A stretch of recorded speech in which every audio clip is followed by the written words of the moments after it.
নমস্কার। আমি এখন একটা বাস্তব দৃষ্টিভঙ্গি নিয়ে কিছু কথা বলার চেষ্টা করছি। আমরা প্রতিনিয়ত বয়স্ক ব্যক্তিদের দেখি প্রাতঃভ্রমণে।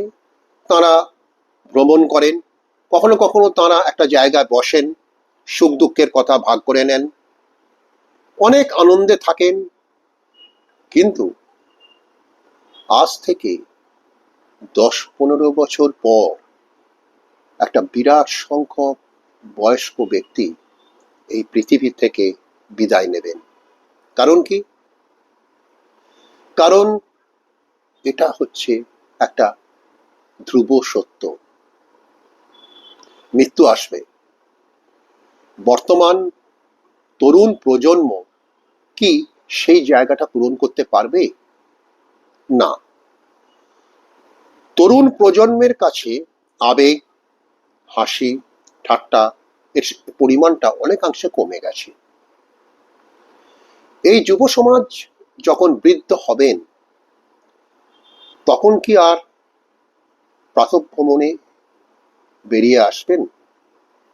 সুখ দুঃখের কথা শেয়ার করবেন? এটা একটা বিরাট প্রশ্ন।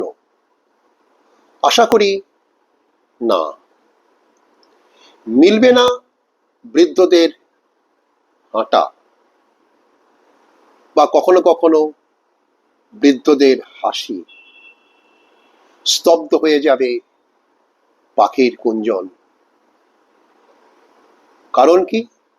আর নেই বৃদ্ধদের গুঞ্জন। সবই স্তব্ধ হয়ে যাবে মরুভূমির তপ্ত বালু রাশিতে। হে মহামানব, তোমরা আবার ফিরে এসো, পৃথিবীকে বাঁচাও, নবসূর্যকে স্বাগত জানাও। এসো, তোমরা এসো, আবার পৃথিবীকে নতুন রূপে, নতুন সাজে রাঙিয়ে দাও। তবেই তো পৃথিবী আবার স্বমহিমায় মহিমান্বিত হবে। নমস্কার।